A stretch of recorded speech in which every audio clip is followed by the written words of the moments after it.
Hello friends.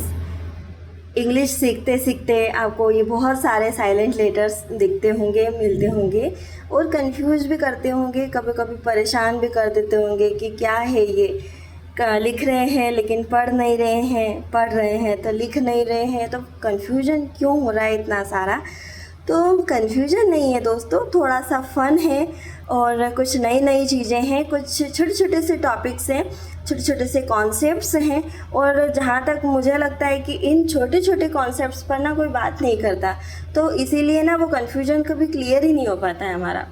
तो आज मैंने सोचा कि ये जो टॉपिक है ये आप तक पहुंचना बहुत ज़्यादा ज़रूरी है, तो आपकी ना इंग्लिश से थोड़ी सी फ्रेंडशिप हो जाएगी और इंग्लिश थोड़ी सी अच्छी लगने लगेगी और उसमें आप आगे बढ़ते जाएंगे। तो आज का हमारा टॉपिक है साइलेंट लेटर्स, है ना। तो साइलेंट लेटर्स जो हैं यानी कि जो लेटर्स लिखे जाते हैं स्पेलिंग्स में लेकिन पढ़े नहीं जाते, है ना। तो साइलेंट लेटर्स बहुत सारे होते हैं वैसे तो, और जितना आप इंग्लिश को पढ़ते जाओगे वैसे वैसे आपको नॉलेज भी होता जाएगा कि इस वर्ड में ये लेटर हमारा साइलेंट है।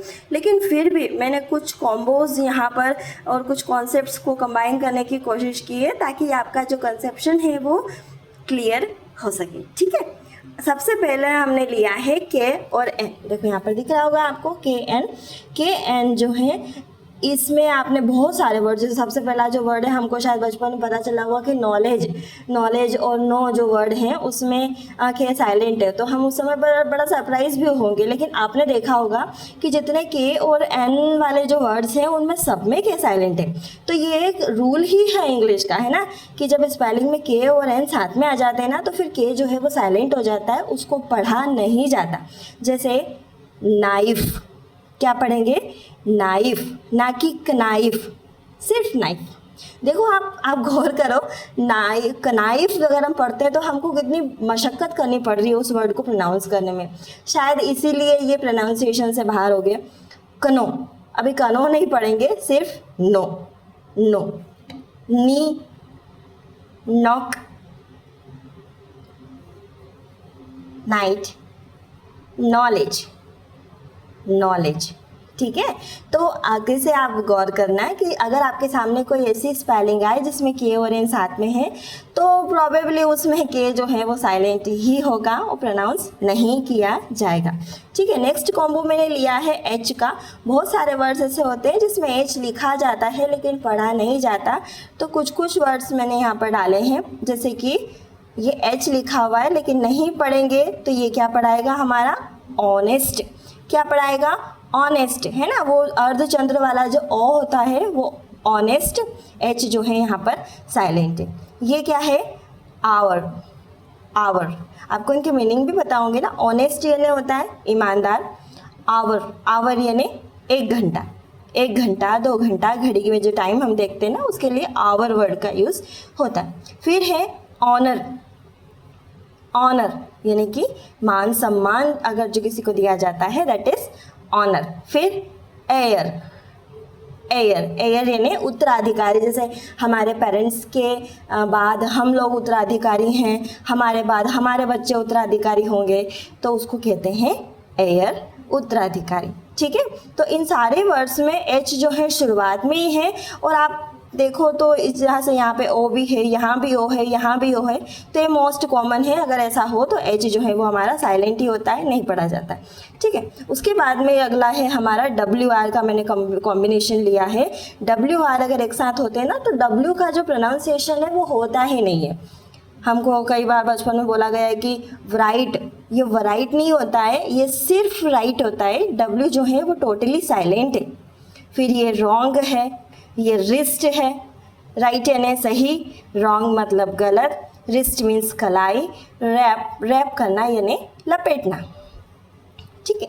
फिर अगला मैंने कॉम्बिनेशन लिया है एम बी अगर साथ में है तो ये एम तो पढ़ा जाएगा लेकिन बी नहीं पढ़ा जाएगा, इसको छोड़ दिया जाता है, ठीक है। जैसे कॉम क्या होता है, कंघा। अब इसको कॉम्ब बोलते हैं लेकिन ये कॉम्ब नहीं होता है, ये सिर्फ कॉम होता है, कॉम। बी जो है यहाँ पर आपको इग्नोर करना है। उसके बाद में थम मीन्स अंगूठा, ठीक है।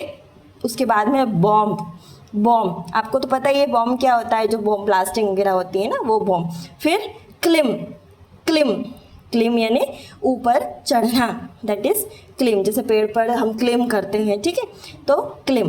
फिर प्लमर, प्लमर यानी कि हमारे घर में अगर नल वल खराब हो गए हो तो उनकी जो उनको सुधारने के लिए, रिपेयरिंग के लिए जो भी इंसान आता है उसको बोला जाता है प्लमर। इसको बहुत सारे लोग, इवन एजुकेटेड लोग भी प्लम्बर बोलते हैं, लेकिन ये गलत है, इसको सिर्फ प्लमर बोला जाता है।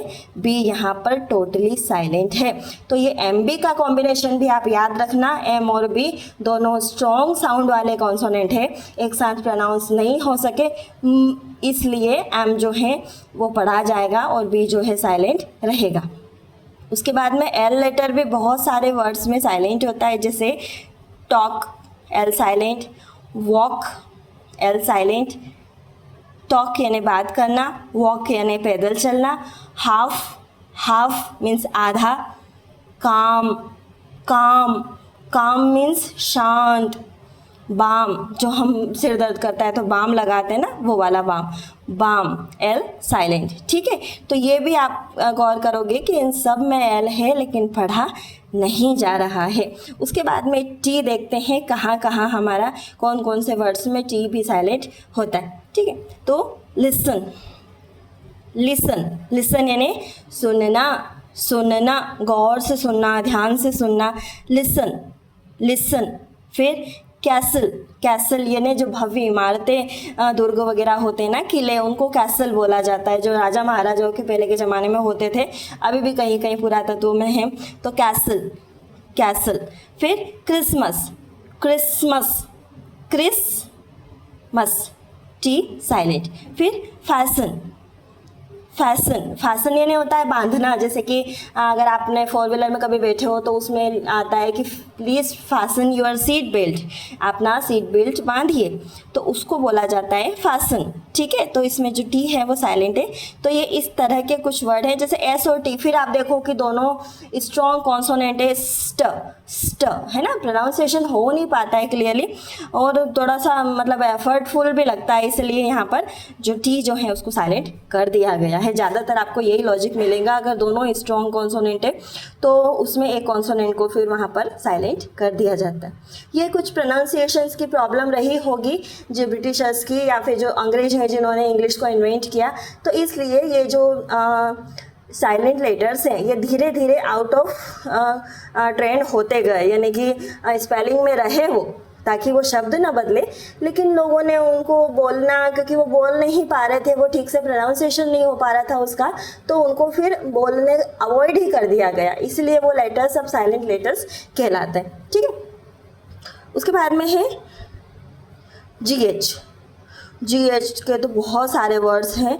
GH पूरा ही साइलेंट है, जैसे नाइट में GH साइलेंट है, फाइट में GH साइलेंट है, लाइट, फिर ये right, night, tight and daughter, daughter. In words के मीनिंग तो पता ही होंगे। राइट, नाइट मीन्स रात होता है, फाइट यानी झगड़ा करना होता है, जैसे हम लोग रोज़ करते हैं। फिर लाइट होता है, जो हमारी लाइट होती है, ठीक है। फिर राइट होता है यानी जो सही है उसको भी राइट बोलते हैं, और जो हमारा राइट हैंड होता है जिससे हम खाना खाते हैं वो भी राइट होता है, ठीक है। और हाँ, हमारे जो अधिकार होते हैं ना उनको भी राइट बोलते हैं। तो अगर आप चाहो तो किसी नोट में बुक में आप लिख भी सकते हो कि राइट के 3 मीनिंग होते हैं, ठीक है।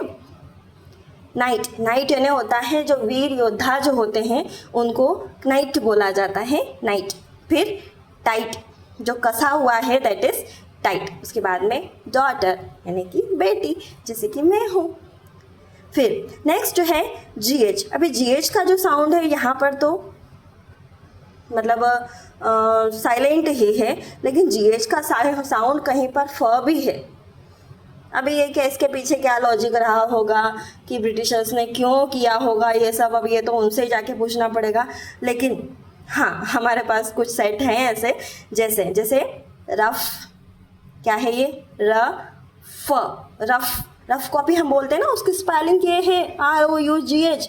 फिर TOUGH, टफ यानी कि कठिन है रे बाबा, बहुत ही कठिन है। उसके बाद में कफ, कफ आपको पता है, जब उनको खांसी हो जाती है ना, सर्दी खांसी, उसको खांसी को कफ बोला जाता है, कफ। ठीक है दोस्तों, तो ये कुछ सेट हैं। अगर आपने इनको थोड़ा सा गौर किया, पढ़ लिया, रिवीजन कर लिया, तो आपके लिए ना बहुत सारा कन्फ्यूजन यहाँ पर क्लियर हो जाएगा और आपका जो नॉलेज है ना वो भी बहुत ज़्यादा बढ़ जाएगा। इस तरह के मोर वीडियोस के लिए और इंग्लिश से जुड़े पूरे टॉपिक्स के लिए, सारे कॉन्सेप्ट्स अगर आप चाहते हैं कि आप क्लियर हो, तो आप चैनल को ज़रूर ज़रूर ज़रूर सब्सक्राइब कीजिए। Thank you so much.